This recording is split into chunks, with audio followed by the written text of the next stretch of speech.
In this video, I'll share a 10-step process you can use to create a polished and professional online course that you can sell at scale. This is the exact process that I've personally used around 25 times to create online courses. I founded an e-learning company, scaled it to $5.5 million, and actually exited that company to a private investment group. So this is something I've done a lot over the years. This is the process that I use, and I hope that it helps you. This is a 10-step workflow that you can use to create an online course that you can sell at scale. The process is broken into three parts: pre-production, production, and post-production. First of all, we begin with ideation. So that's identifying and refining what your course topic is actually going to be. The second is validation, verifying commercial demand for the course idea that you have, and also checking the ecosystem fit. Is it going to cannibalize your existing sales? Is it going to fulfill an important part of your basket of products that you offer for your customers? The third is production planning. So making a highly detailed course plan is critical. Next is defining your course format. How is the course going to be delivered? Is it like this with a split screen setup with visual aids? Is it going to be you in front of a whiteboard? Is it going to be just slides? Are you out and about? Are you going to have a production crew, a videographer?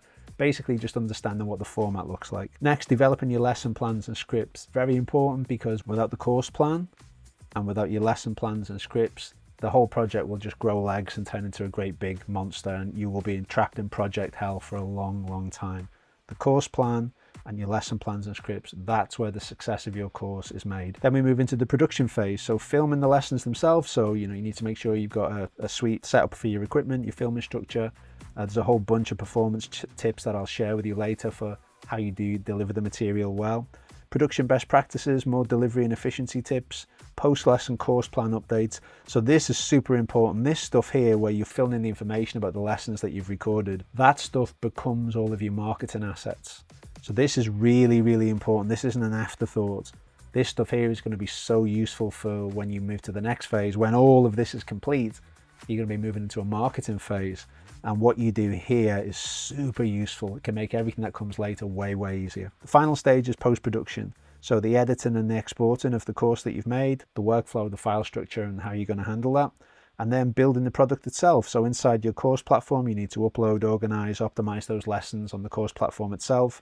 And lastly, you have to integrate and test. So you need to connect your course platform to your checkout, your CRM, your payment systems. So basically, once the product is created, you need to make it so that the product can actually be bought, and that's going to integrate into your wider marketing and operations stack. And the result of all of that will be a very polished, professional online course that is ready to be sold at scale. By the way, what you're looking at here, this document that we're running through, I actually made this for my coaching clients. So this is a good example of the kind of work that I do for my clients. Okay, let's begin at the top here with this first phase, pre-production. So the first stage is ideation, coming up with an idea for your course. Maybe you have an idea or the spark of an idea. It might have been in your mind for a while, or a customer has mentioned it, or wherever it's come from. Finding a good idea for your course usually looks like this. It's either obvious, so it's your core basic expertise. If you're a dog groomer, your first course is going to be about dog grooming. If you're a golf coach, the course is going to be how to get better at golf. But it might not be obvious. So for example, this might be your second, third, or fourth course, where people generally go very general for their first course. So if you're a golf coach, you'll teach how to get better at golf. If it's your third, fourth, or fifth course or something like that, you need to think more carefully about this. I'm not really a golf guy, but maybe it's, I don't know, how to drive better, how to putt better, how to have the perfect golf swing, how to improve at your short game, or whatever it might be. It's more specific. But what I'm driving at here is, it can't just be that you think this is a good idea. You need proof that this thing that you're going to commit time to is something that people want. And one of the best ways to see this is what's selling in the marketplace. Look at what your competitors are doing. If there's lots of courses about subject X, it's because people buy that stuff. That's a great sign. Go to Amazon, look at what books are selling for that. You need to validate this. Okay, we're going to come on to this in the next section. But it can't just be that you think, oh, that'd be good, because maybe it's a subject you enjoy, or you just feel warm and fuzzy about delivering that content.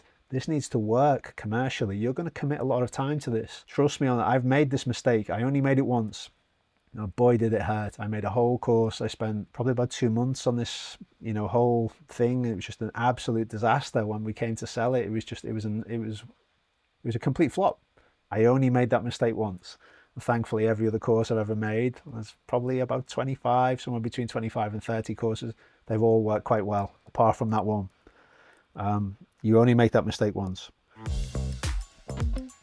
Okay, so validation. Will this course sell and how does it impact your wider business? So like I said, commercial assessment. Will this course sell? Is this something people actually want? Is this a category in your content that lights people up? You know that this is one of the things that people are interested in. You can see it in your numbers, your analytics, your views, whatever it is. There needs to be something objective that gets you out of your own head and that you can look at and say, yes, this is what people want and here's proof. Also, you need to think about the wider impact it has on your business.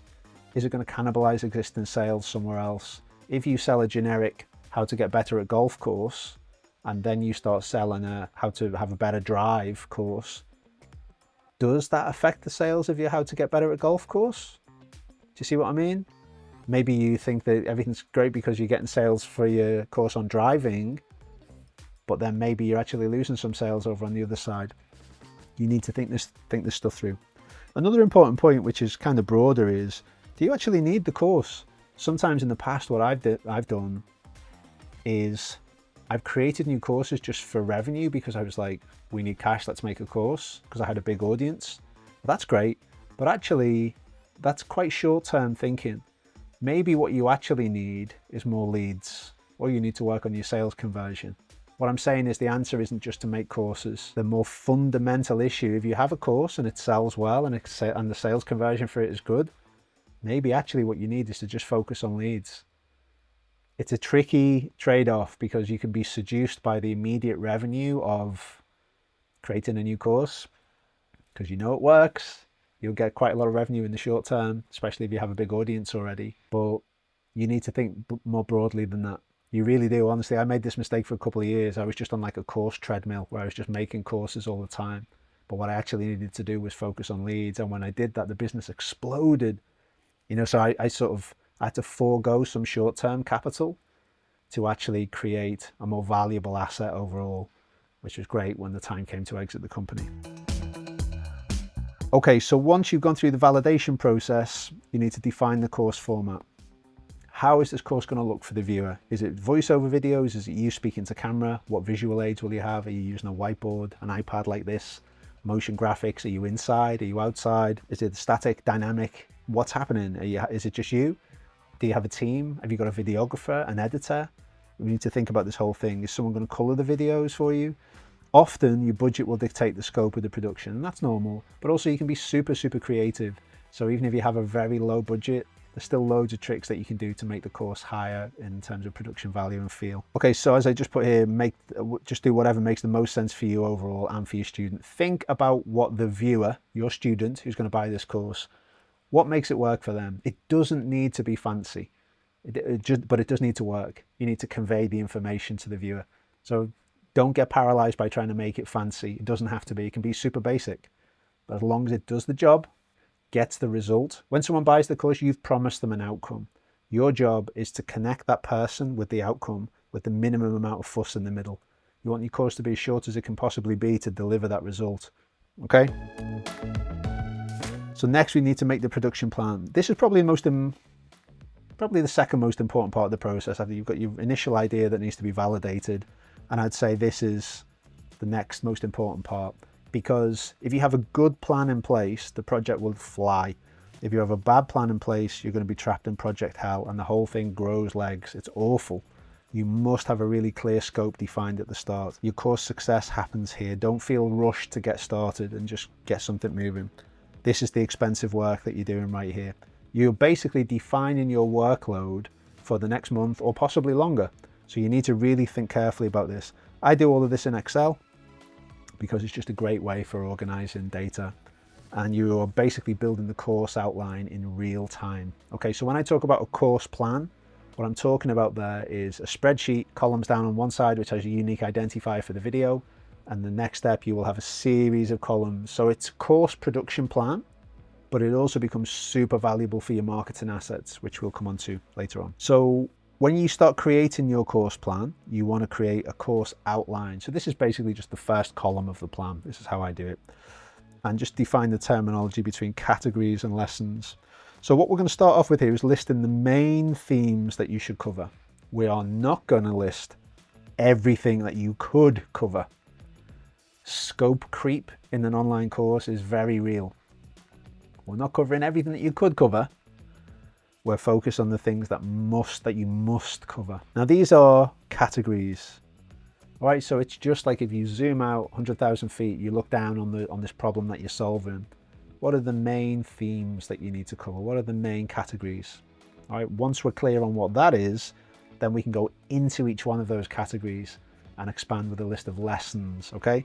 So a category is a broad theme, and these can become the sort of module titles in your course eventually. And a lesson, in my terminology, is an individual, video or text-based lesson.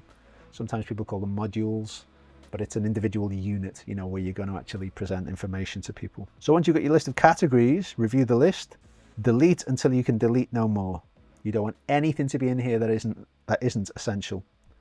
And then organize those categories into an order that makes the most sense for your student's journey. Next, you need to create the lesson list. Okay, the lesson list is basically what lessons must be in each category.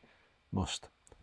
Review your list, and again, delete until you can delete no more. Remember, every single thing that you put here is going to be, a video, or you're creating work for yourself. So you don't want to put anything in here that doesn't have to be in there. Next, you need to create your lesson plans or your scripts. So it's up to you how you handle this. You can have a simple lesson plan, which could just be like an outline of 3 to 5 bullet points of what you're going to go through in that lesson.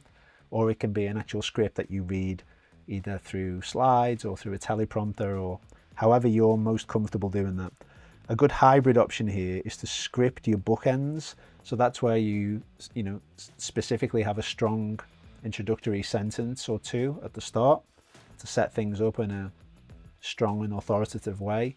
And then you also have a closing paragraph that you read to camera, which leaves the viewer with a great final impression. But the rest of the time, you're just improvising around maybe 3 to 5 bullet points that you have. That's can be a good option because you start the video strongly and you end it strongly, and you can be more natural throughout the rest of the lesson. It takes the pressure off you in a lot of ways, and also it's way more natural than just reading a script all the time. So whatever you decide, this is a great format to follow. For each lesson, define the 3 to 5 main points that you're going to make and their 3 sub-points. Then either use that as a skeleton structure to talk around, or write the scripts for each lesson using the structure above. Writing scripts takes ages, but the result is packed with value. If you script a course, it's very respectful of the viewer's time, which is a nice way to do it because you can get so much value. A script is more value dense than if you're ad-libbing. Okay, quick checkpoint here. So now you've got a great course idea that your audience wants. It's validated commercially. You understand its wider impact on your business and the product mix. You've defined the course format and the production scope, and you've got a badass production plan in place with clearly defined categories. And each lesson within those categories have a clearly defined structure and optionally have written scripts. We're ready to rock. Okay, now it's time to shoot the course. All right, this here, you want to have all of that before you go any further. By the way, if you'd like to download this PDF that we're going through here as the basis for this video, it's like, 14-page PDF. You can find a link to this to download this in the video description. Phase 2 is production, so now it's time to actually film the lessons. Just a quick note on gear before we begin here. Remember that you need an okay camera, good lighting, and excellent audio. Ideally, we want all 3 of these to be excellent, but they're the minimum things. You just need an okay camera. Your phone is good enough. If you want to get fancy with other cameras, brilliant, but literally the camera on your phone is good enough, provided that you have good lighting and excellent audio. People will not forgive crappy audio, so you need to have great audio. Okay, with a strong plan in place, filming is actually the easy part. You're simply presenting the material that you've prepared to camera, or you can do it as a voiceover or a picture-in-picture. For each lesson, this is the format. Tell people what you're going to talk about and why it matters. Tell them your 3 to 5 value points that you want to deliver, and then tell them what you told them. Okay, so it's like a classic presentation framework. Tell people what you're going to tell them, and then tell them what you told them. And it just really consolidates the learnings of that lesson. The final summary is really powerful. Consolidates the learning of the lesson, underscores the value you provided, and it reiterates your subject authority. Okay, this next bit is just a sort of a big list of tips that don't necessarily fit in one place, but I've learned over the years through basically just trial and error and lots of hard work, and I hope it helps you. Your course should be as short as it can possibly be to deliver the outcome that you've promised to your customer. Be respectful of your students' time. Be concise, value dense. Great phrase. A bloated course is a poor quality course. Avoid rambling and conversational detours. Use a timer to keep you on track. A multi-camera setup is best, but don't stress if you don't have it. Have a mirror nearby to check your appearance before filming. There's nothing worse than recording a long video and then realizing, I don't know, that your hair's messed up, or you've got food in your beard, or something stuck in your teeth, or whatever it might be. You always need to check your appearance before doing that. Just have a mirror nearby, it's handy. You need to decide if you're going to use a teleprompter or not. You only really need one if you have a script, of course, but it is very useful, even if it is just for the bookends that we spoke about earlier on.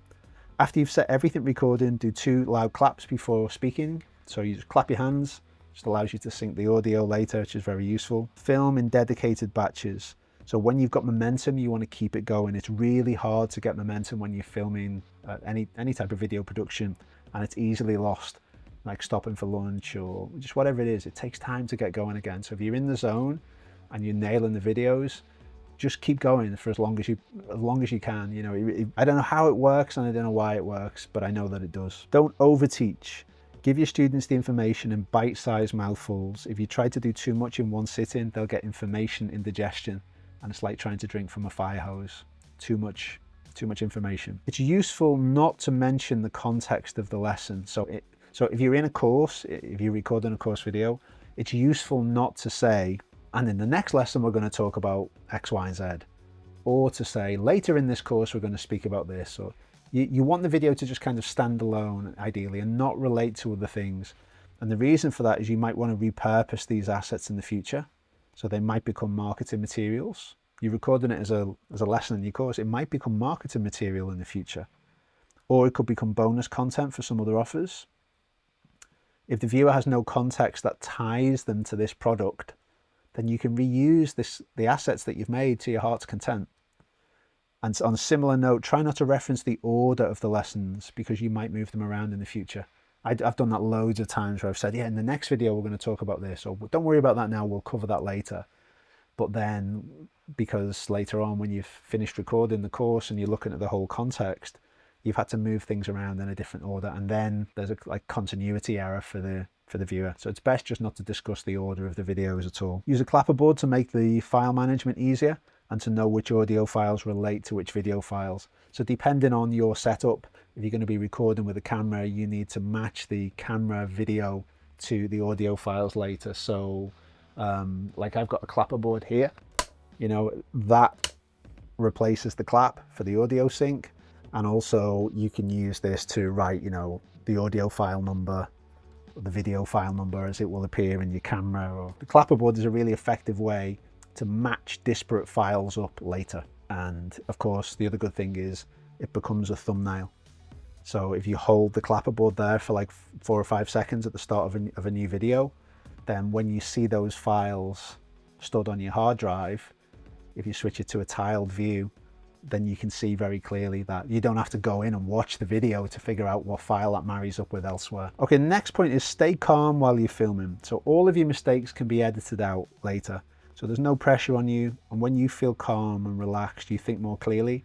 And that's when you're going to help your students the most. And it's also much more enjoyable.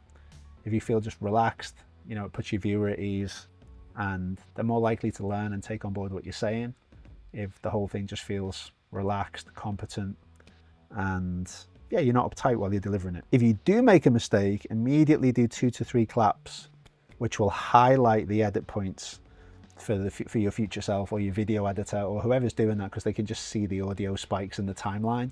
It's very, very easy for them to quickly get to the errors and take them out. The other thing is to write that on a post-it note. So depending on the production, you know, you can clap, but if you want to, you can also just quickly write it on a post-it note or put it in your course plan, just to make sure that you note that time. But just remember that whatever time you note down will change if you start editing out mistakes from earlier on. Then the mistake that you made at the 5-minute point, it's no longer at the 5-minute point. If you edited out 10 seconds of footage earlier, that mistake is now at 4 minutes 50. Do you see what I mean? So it's always best to do those edits like that from the end of the file first, and then all of your timestamps will be accurate. Remember to smile. It makes the student feel at ease, and you too.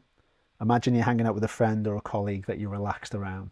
Most people, when they start making online courses, they get really, really uptight. You got to chill, man. Just relax, be yourself, smile, try and enjoy the process. Always have an audio backup of some kind. You will thank me later. For example, you could record with your main setup, however that looks, but then also record with something else, even if it's just your phone memo app or a QuickTime audio recording. Always have 2 audio recordings happening, because audio errors happen all the time. Even with the best setup in the world, things go wrong, glitches happen, files get corrupted. It happens. And if you lose your audio, it's so disappointing. You know, it's literally, you've wasted so much time. So just always have 2 audio recordings happening, and you've always got a backup. Okay, after filming each lesson, update your course plan spreadsheet. Now, this is a critical step for smoothness later. So after you've filmed, you can enter your post-filming notes. Your future self will thank you. And this is good because you want to do it now while it's fresh in your mind. So what I always do is I add into my notes for that lesson. I'll add in a score out of 10 for how that video went. So just the flow of it, how well I delivered it, how well the content that I wrote actually translated into a presentation. And I also add editing notes for my editor there as well. So the score out of 10 is useful for marketing material later and knowing which lessons to direct your customers to in the future. So for example, if you know that you did a banger video on subject X, maybe it's lesson, I don't know, 14, and you know that was a 10 out of 10, then that's a useful resource that you can direct people to. You could use it to create a lead magnet from it. You could give it to AI and create other assets from that, whatever it might be. But if you get to the end of a process of like recording, I don't know, I think my longest courses probably had about 60 videos in, maybe more closer to 80, I'd say. Then you're not going to remember that lesson 42 was a great lesson.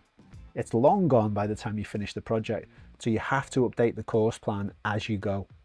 And then you know the information that you entered is reliable. It's all fresh in mind. Very, very important. And similarly, after you've filmed each lesson, that's when I write the lesson descriptions. So again, do it while it's fresh in your mind. This is the description that will be on the lesson video on your course platform. So that's what I mean by the lesson description. So when someone clicks in to watch this lesson in the future, whatever course platform you host the course on, where that appears, this is the description of what's going to be there. And I always say, take your time over this. Don't rush to get to the next video, which will be your natural instinct. When you've got a production schedule, you just want to get through it. You know, like you enjoy ticking them off, it's progress, you just want to keep going. But you can't rush this part.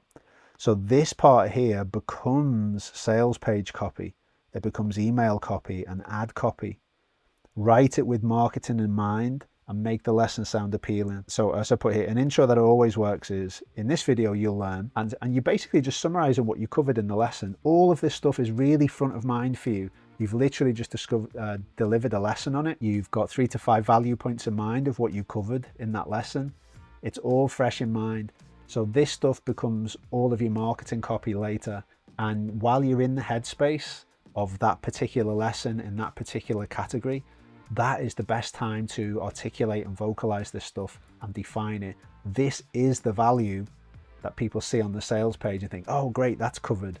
They're the things that get people to actually get over the line and become buyers. You can do so much marketing during the course recording process. Okay, and after filming each lesson, make your worksheet or helpful resource. So if there's going to be a worksheet, a tool, a template, a checklist, a cheat sheet, whatever it is, some type of document or resource that helps people implement what they've learned in the video, or just helps them internalize the lesson of what you covered in that video, then now's the time to create it again while it's front of mind.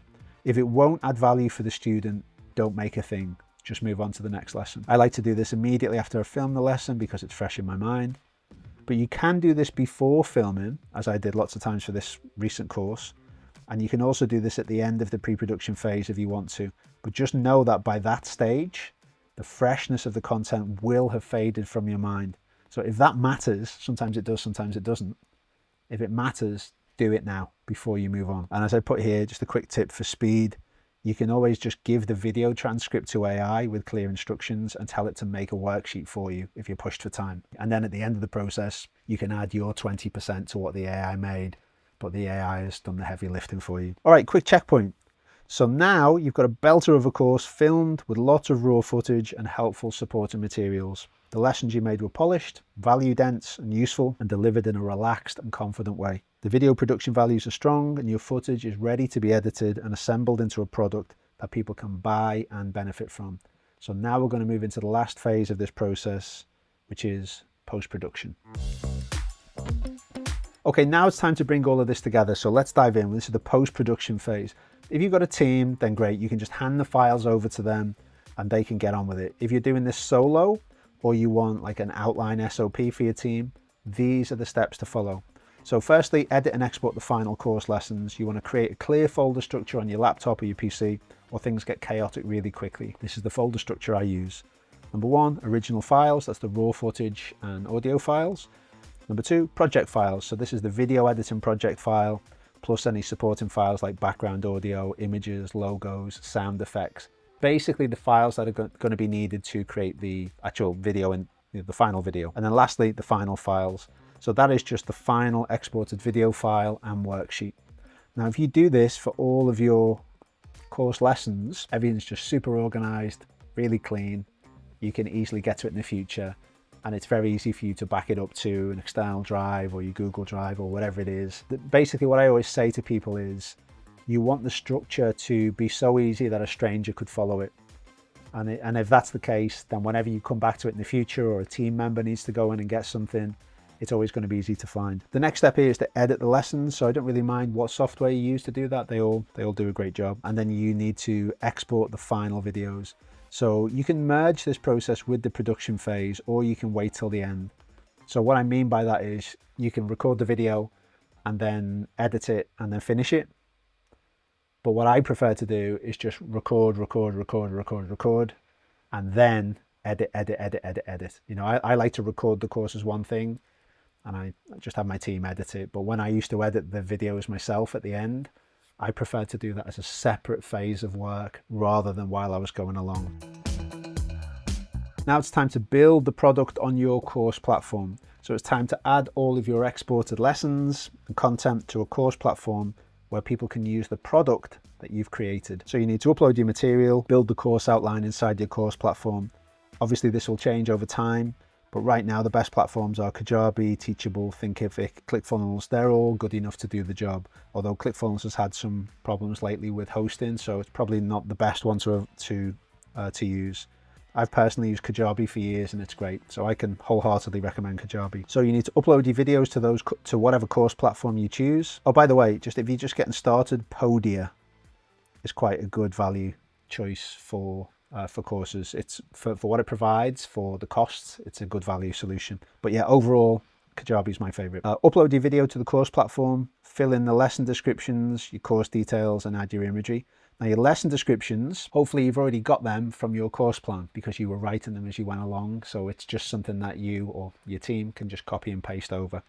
If you haven't done that as you've been going along, it's a bit of a drag to create the lesson descriptions because it can take a while, especially if you've got like, I don't know how big your course is, somewhere between 20 and 80 videos. It can take quite a while to do that. Upload your worksheets or any extra resources that you've got for each video.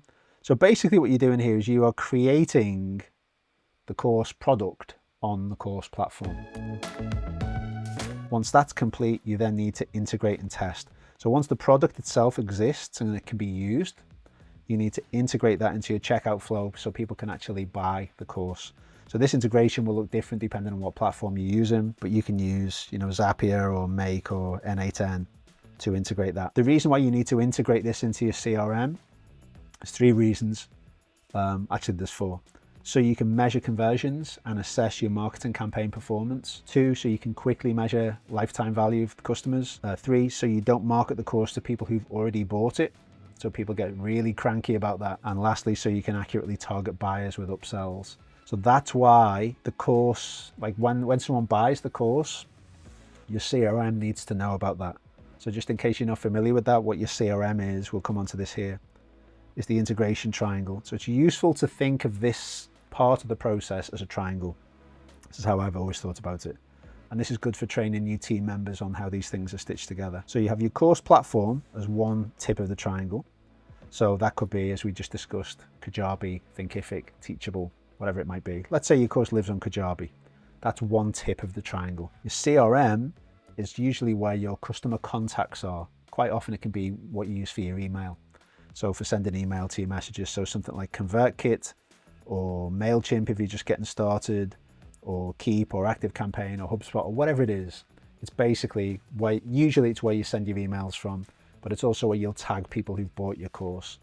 So if you're emailing people to buy your course and they buy it, and you want to tag them as a buyer in your CRM and remove them from the sales funnel for that course. If you're trying to sell people a course that they've already bought, they get really grumpy about that. And then lastly, you have your payment provider, so Stripe, WellPay, PayPal, or whatever. You need to keep these three things aligned. They need to communicate to one another. So you can use something like Zapier for that, which is fine, but it's expensive at scale. Or you can use direct integrations if you want, or you can just use a platform that combines all of these functions in one. Now we need some final checks. So we need to test that the checkout flow works correctly. And to do this, there's just 3 questions that you need to ask. Did you get paid? Okay, so can you see the cash in your account? Did the customer get access to the course? Their login info and their onboarding, does that all work? And then lastly, did your CRM update correctly? So were the buyers tagged correctly? So if you can answer yes to these 3 questions, great, everything works. But quite often in a new integration, this phase here is a bit awkward. You'll usually have some errors where one platform isn't talking to the other, and you'll need to figure that out. Okay, lastly, some closing thoughts here. You've just been handed 15 years of real-world experience distilled into a clear, actionable system that's personally made me millions from online courses. There are entire course creation courses out there that cost several $1000s that contain less value than this video.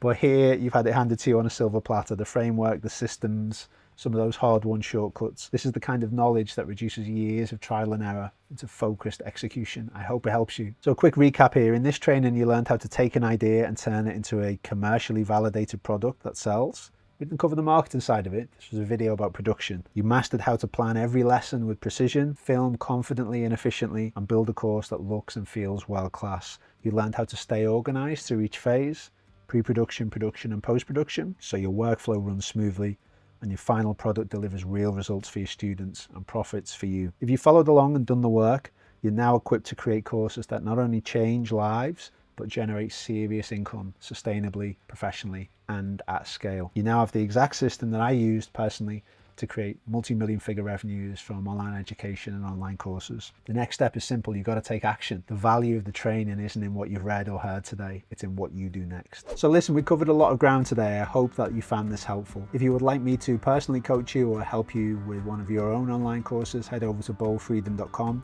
where you can learn more about the work that I do at coaching and mentoring online educators. You can also sign up for my weekly email newsletter. The link for that is in the video description. If you'd like to learn how I plan my year to achieve my business goals, stay organized and get things done, watch this next video where I walk you through the system that I use each year to make sure that I stay on track and make progress.